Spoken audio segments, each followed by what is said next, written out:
Look, Masha.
Ellie, what is that, Ellie?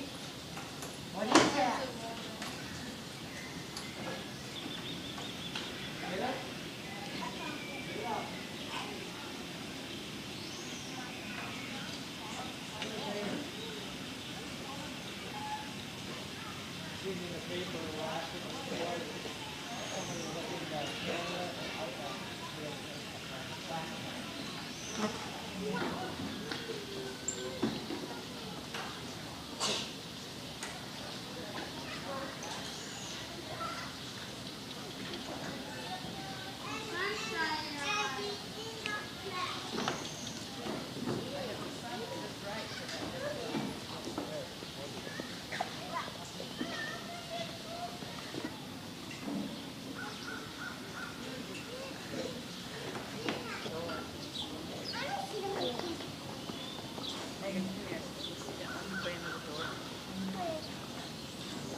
He shouldn't be there, sitting in the cupboard somewhere. Oh, okay.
Somewhere. You can't go in there, no.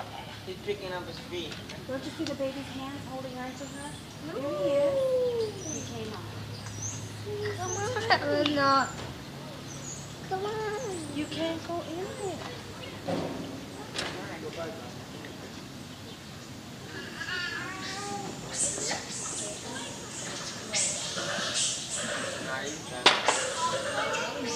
They could go into the other side.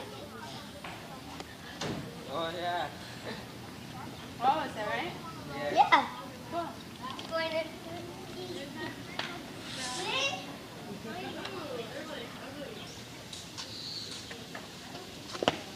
Not that active.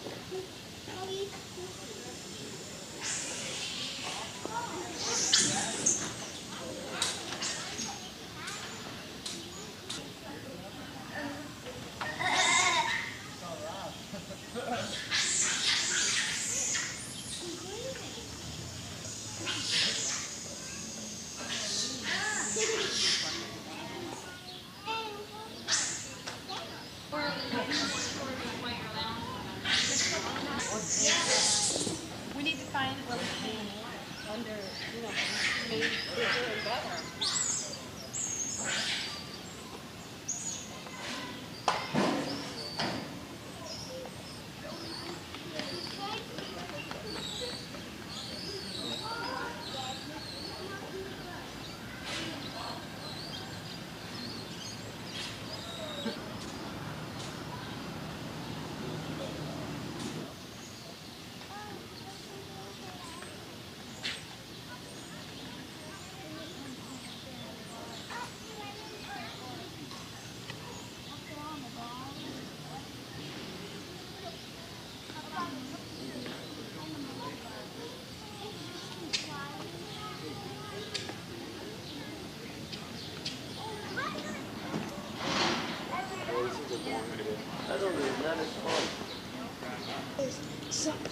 Some kind of weird habitat. See?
Did you fall down, get hurt? Did you fall down, get hurt?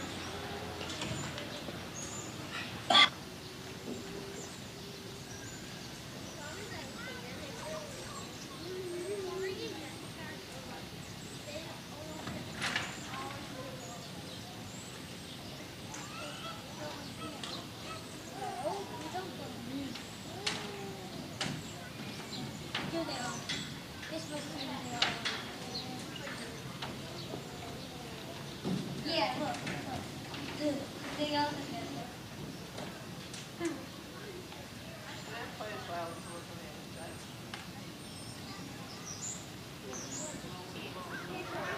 Let's bring in your piece of gum. Monkey,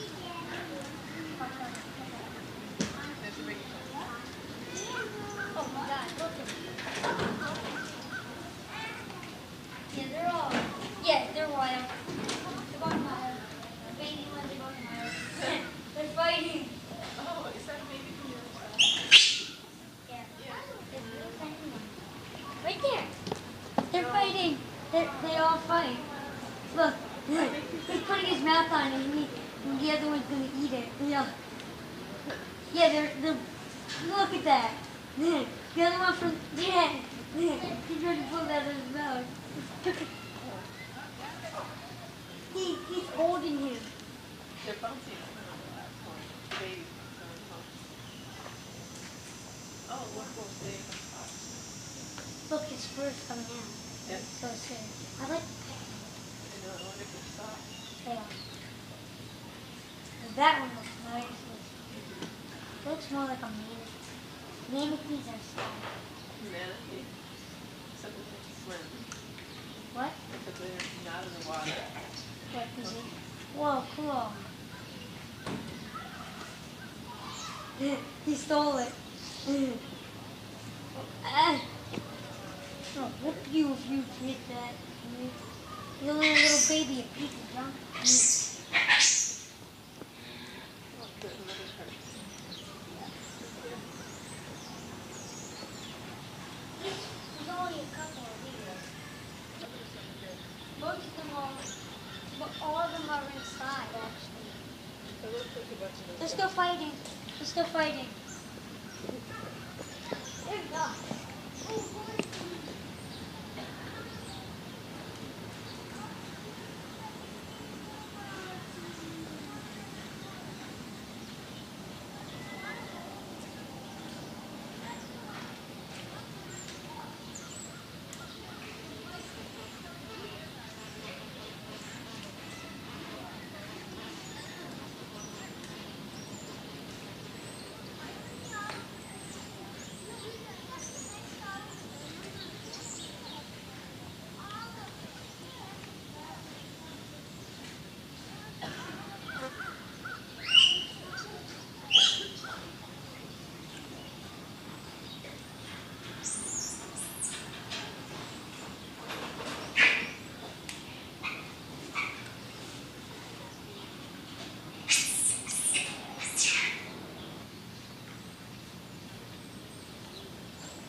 Hey, bud, how's it going?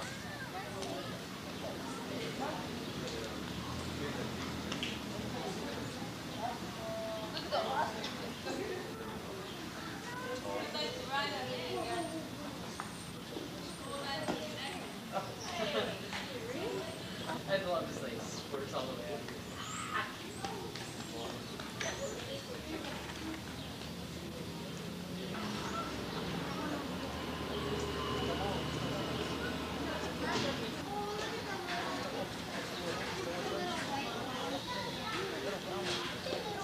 They are so funny. I wish I could just film them. God, I miss Andy. Okay.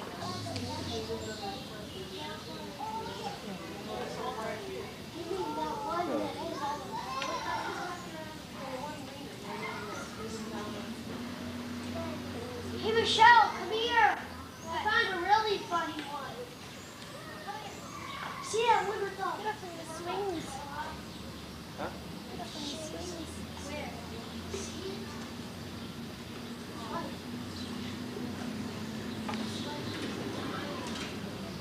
Someone carried this.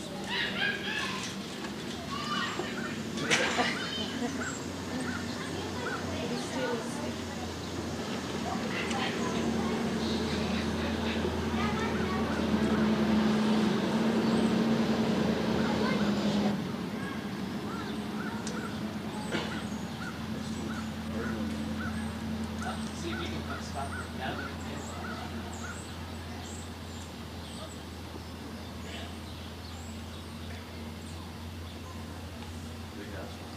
Big wise. Oh. I heard it. Thing stop. Arm wave around.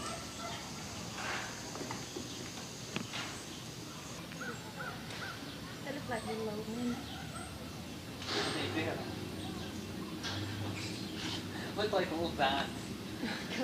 Look at the hair. What about the ears?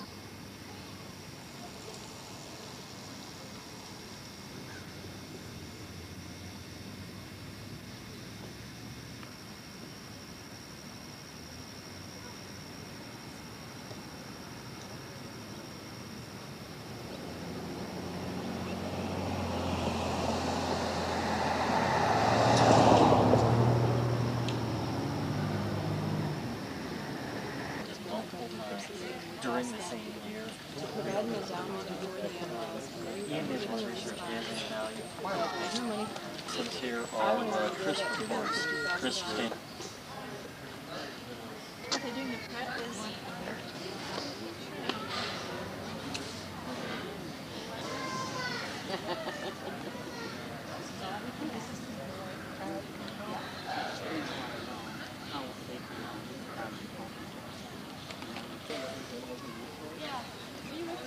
No, Rick is probably right outside the center. He's doing a big old We're going to be back.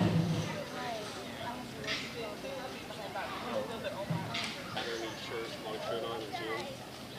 And the guy put this shirt and tie right next to him. Hi. Can I give you some information on what these animals are actually used for?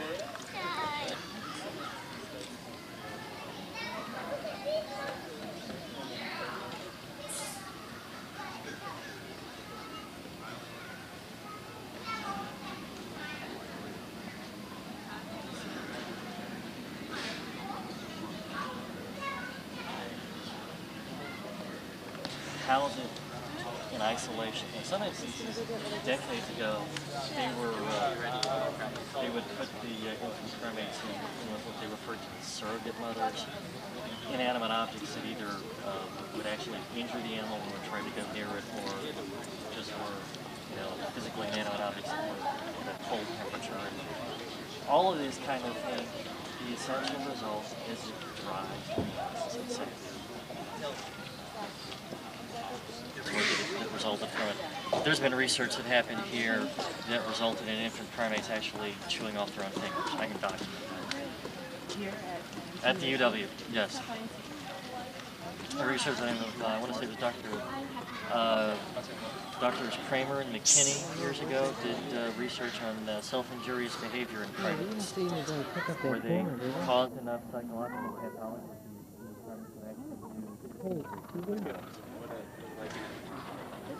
all of this, as you can imagine, leads to a population of severely stressed animals.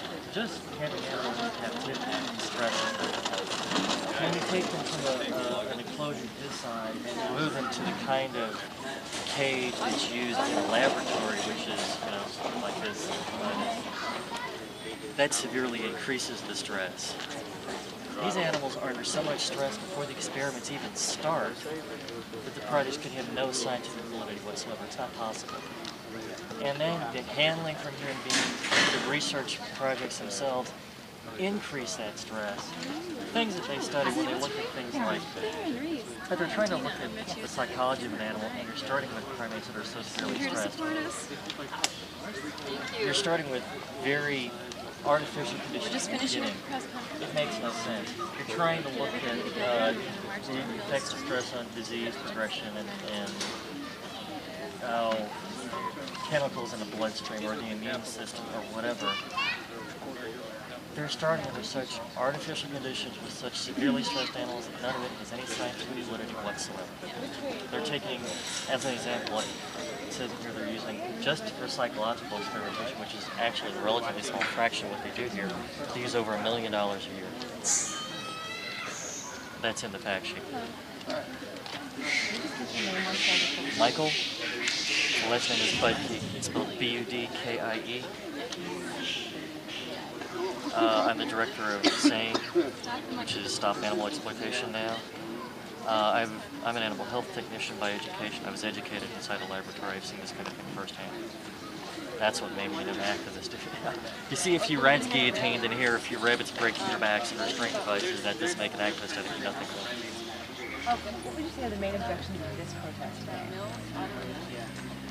There's two foci of this protest.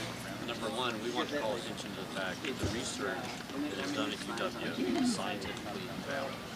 Animal research, by and large, is not applicable to human disease. Okay, that's one of the foci. The other Couldn't have said it better. is to publicize the fact, which has been well publicized in the media locally, that funds have been diverted from this facility. Contracts have been broken at this facility. Sentient, rational creatures have been sold for research, which directly violates contracts that the UW had. We wish to point out graft and corruption at UW. Isn't he good? That's why we bring him. Graft and corruption. Graft and corruption. Perfect example of that is in that psychological experimentation of these researchers doing the same stuff, getting multiple grants, they're paid to do the same thing 3 or 4 times. And I also have a position as an MD. I trained here, I taught here, and I also have done animal research. And it's bogus. It just doesn't have any application to human beings. And I'm writing a book to that effect at this time. My wife is a veterinarian. And we used to sit around the dinner table when we were both training here and swap stories. And we started to notice that the way she treated animals was totally different from the way I treated human beings. And the reason for that is because animals are not funny-looking people. They're different. So the scientific results obtained are not applicable. Is UW-Madison particularly bad, would you say, across the country? UW-Madison is particularly big, okay? I would not say that they are any worse or any better. That's kind of like asking, is Auschwitz worse than Dachau? I mean, you know, both, I don't see how you could get any worse. But they are singled out because of their size. They are one of the largest recipients of NIH funding in the nation. They're one of the few institutions that receives, I think, over $100 million a year of grant money from the NIH. That's huge. That's not chump change. And a significant amount of that money goes to torture and kill sentient creatures.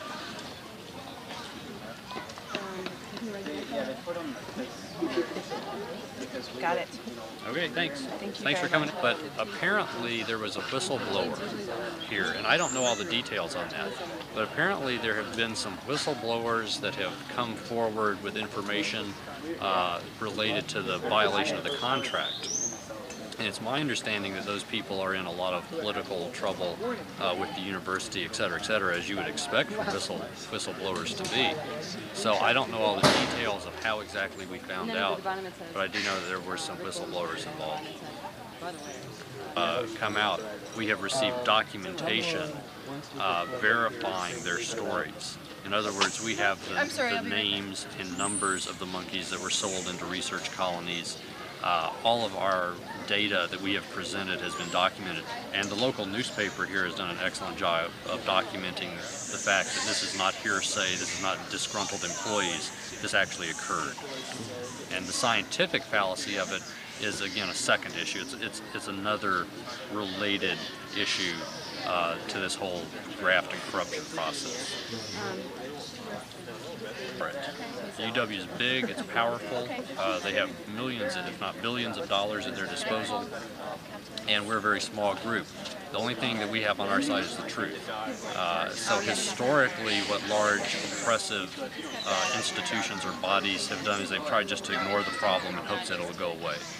If it doesn't go away, then they'll try and discredit us by saying that these monkeys are used for life-saving research, which is totally bogus. That's a total fallacy. And that's why I try to emphasize at my press conferences, I am willing to come here and debate any UW scientist on the scientific merits of animal research anytime, anywhere. Let's take the animal rights issue off the table and just debate it. Just debate the scientific merit. But by and large, the university will ignore it and hope it goes away. Greek, G-R-E-E-K. I represent the Medical Research and Modernization Committee. I'm an anesthesiologist. I used to teach anesthesiology here at UW, 1990 roughly. I was going to go ahead and make a And I live in Kansas now. Strangle, what are you trying to? I thought it'd be interesting so she could tell you it was 1996 about what she saw in She's got her buddy. And so what did you see? I've got my buddy. I saw monkeys turning flips, Shoot stuff like this. pulling their hair out, biting their legs to the point of bleeding. What's your roommate? One monkey was returned after being poked and prodded into the wrong cage and was eaten up by another monkey, and that wasn't really a problem for them. Other monkeys who had just arrived were huddling in their cages and just very, very scared. And I guess the most disturbing thing was one room that had monkeys isolated by themselves in a cage. You couldn't even see that there were other monkeys around. And as soon as you opened up the door, they would press their bodies against the cage. You know, they were dying to be touched, so they would press their bodies against the cage and you would pet them and they would be okay. But they were just starving for affection. And that was all of the monkeys in that room did that. So obviously they needed human contact or contact with another. And I don't know what they were for, what the research was, but one research that was being done was for Rogaine, and that was all they told me. So I just worked there for about 10 hours. That's why I went, okay. And why did you leave? I couldn't handle it because they were dying. I mean, the man training me said, well, I found a dead monkey last week, and when that happens, you just tell someone and clean out the cage. Beetles. I put the beetle brunch on. Karen doesn't mind. I've been there for a long time.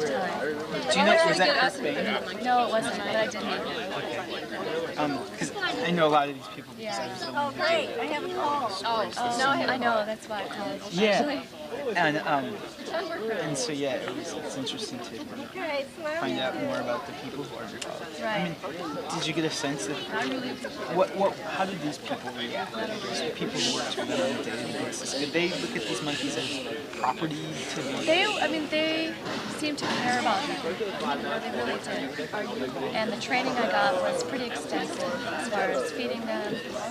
We did a health, and they would just say, well, you know, they're probably going to die soon.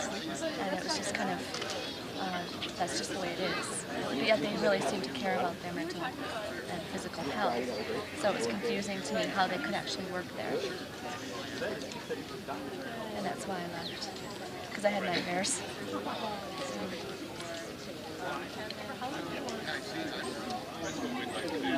I guess I had kind of a twisted view. I thought I could actually, you know, take them out and touch them and hold them, but no, you can't do that. You cannot do that at all. And it's in my journal, but I would feed them water. I was washing down their cages, and it turns out they were incredibly thirsty. And I don't know if I should have done this, but I started giving them water through the hose. Some of them would play with the water, others would drink until, you know, I took it away, but they wanted more water. They were really thirsty. So I thought, well, I could stick around and feed them, and hopefully they won't find out that I'm feeding them extra water and extra fruit. Yeah. But then the other monkeys would look at me and they would get upset if they couldn't have the water too. So, and there were just too many to deal with the 8-hour period that I had. Do you know what else? Again, they just looked really sick, most of them. Either sick or really scared. And the ones that had just arrived from some island off the coast of South Carolina, they told me, they were incredibly scared. There were 2 in a cage, which was rare, but if they were hugging each other. And even if I'd given them food, they would not take it because they were so scared. So I don't know what the research was. yeah. Do you know at all how many were most of them in isolated cages by themselves, or were they? Just one room, and I'd say there were about 40 isolated. So 40 individual cages. And they could not see another monkey. They could hear each other, but the cages were set up so that they couldn't even see that they were another monkey. And that's why when you open up the door, they were so excited that they would be touched. So they could actually hear a person coming in. Yeah, oh yeah. And the other rooms weren't like that. So it was obvious that these monkeys were deprived of contact and it was making them crazy.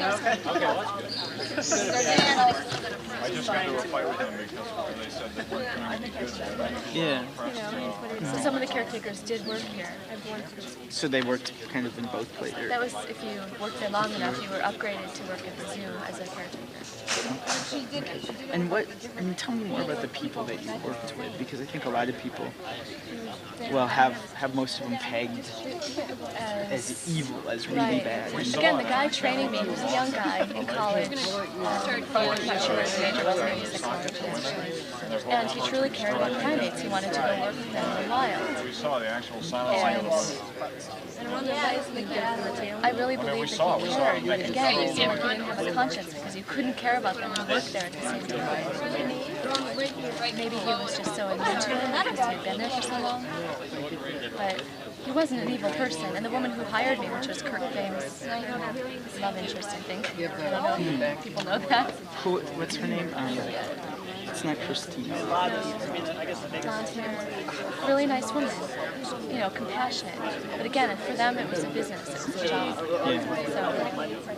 So she understood why I quit. I went into her office crying, and she said it happens all the time. So it was a good experience because I did get kind of an in into what goes on down there. But it was disturbing to the point of, I had nightmares and had to quit.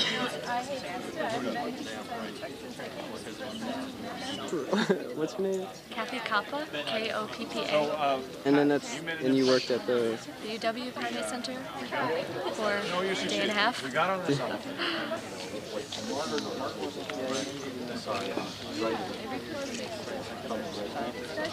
You did. But you put them in all the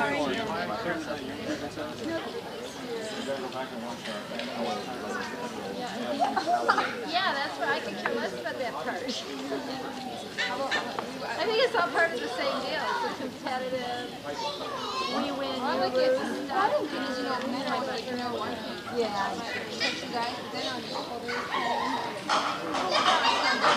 You didn't see that?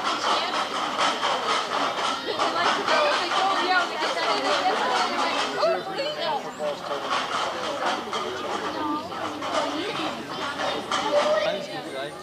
I mean, and they're always like, oh, you can't touch another guy. It's so gross.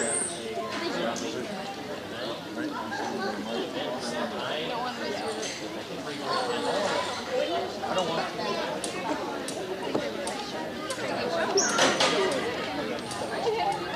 Yes, I am very good. I like this because you thought you must have that. You don't have to be able to. When are we back? I don't think it's a bad thing to be able to swear when we're visiting that gets nice. No, that's it. They told me I have to get off the street right here from all over.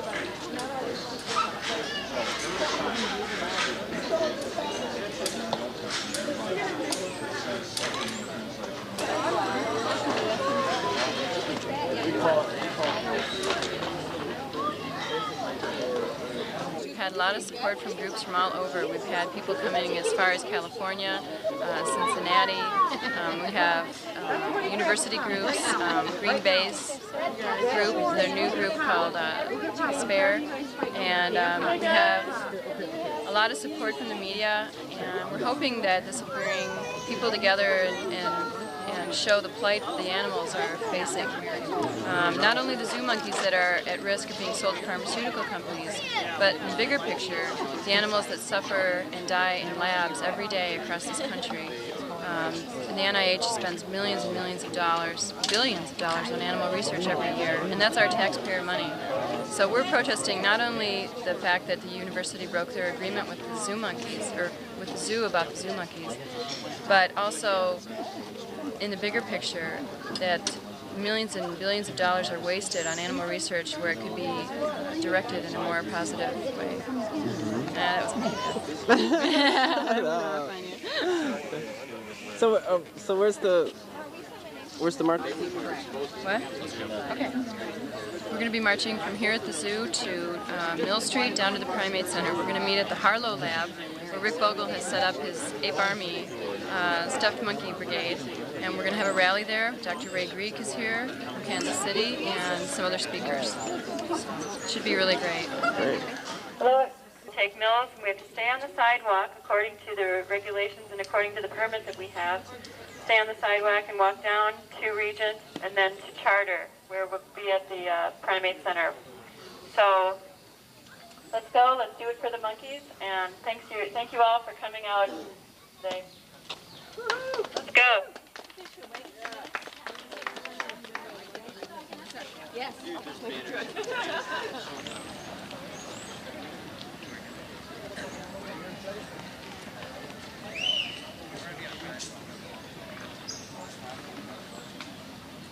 Okay, everybody, are you ready? Let's go. All right, university, stop your monkey business. Leave the animals alone.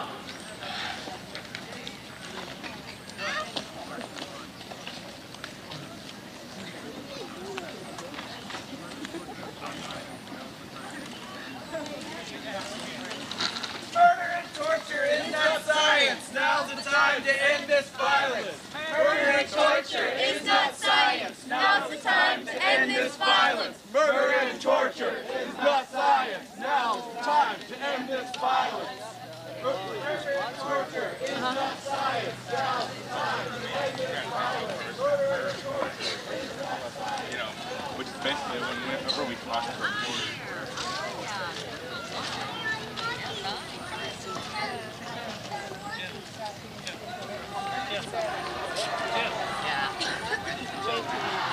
They're going to be a very good.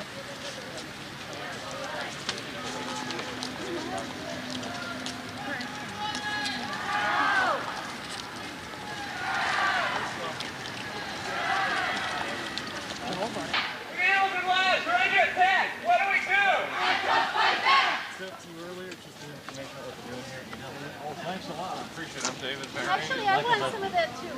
Animals ALF! Stop the torture! Stop the death! Free the animals ALF! Stop the torture! Stop the death! Free the animals ALF! Stop the torture! Stop the death! Free the animals ALF! Stop the torture! Stop the death! Free the animals ALF! Stop the torture! Stop the death! Free the animals ALF! Stop the torture! Stop the death! Free the animals ALF! Stop the death! Free the animals ALF! Stop the torture! Stop the death! Free the animals ALF! Stop the torture! Stop the death! Free the animals ALF! Stop the torture! Stop the death! Free the animals ALF! What do we want? Now!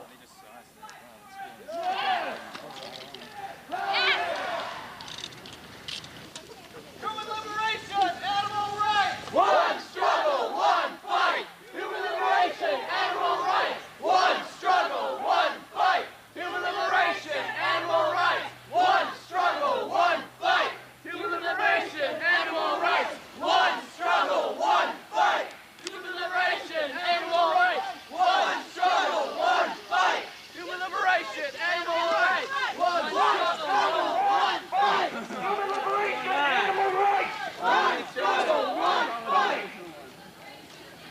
One struggle, one fight. Hey, hey! Animal liberation! Now! Yes! Hell yeah! He's driving it.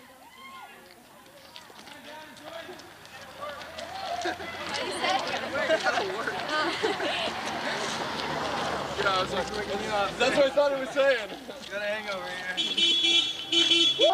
Animal liberation! When do we want it? Now! Are we gonna fight for it? Yes! Are we gonna get it? Hell yes! What do we want? Animal liberation! When do we want it? Now! Are we gonna fight for it? Yes! Animal rights! One struggle, one fight! Human liberation! Animal rights! One struggle, one fight! Human liberation! Animal rights! One struggle, one fight! Human liberation! Animal rights! One struggle, one fight! Human liberation! Animal rights! One struggle, one fight! Human liberation! Animal rights! One struggle, one fight!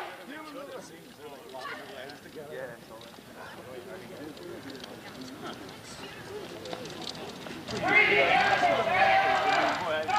Even Milwaukee, Free the animal man! you're from Mars. Stop the death! Get going down for it! Yes! What do we want? What do we want? Now! Now! Animal liberation!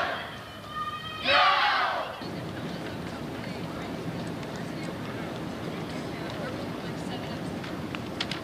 What do we want? Animal liberation! When do we want it? Now! What do we want? Animal liberation! When do we want it? Now!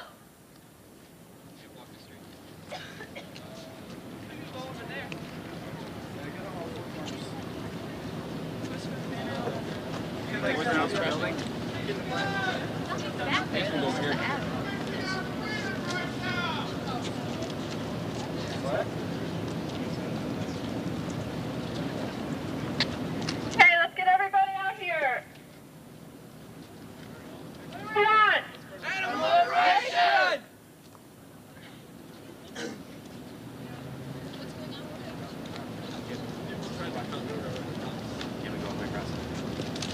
Animals and labs are under attack! What do we do? Act up like that! Animals and labs are under attack! What do we do? Act up like that! Animals and labs are under attack! What do we do? Act up like that! Animals and labs are under attack! What do we do? Act up like that! What do we want? Animal liberation! When do we want it? Now! We're gonna fight for it! Yes! Are we gonna get it? Hell yes! Great. What's going on over there? Let's all get around and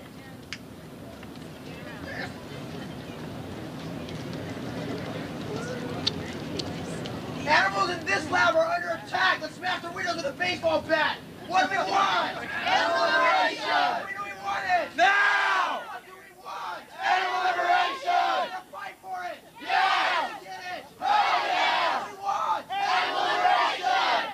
Human freedom, animal rights! One struggle, one fight! Human freedom, animal rights! One struggle, one fight! Human freedom, animal rights! One struggle, one fight! Human freedom, animal rights! One struggle, one fight! Human freedom, animal rights! One struggle, one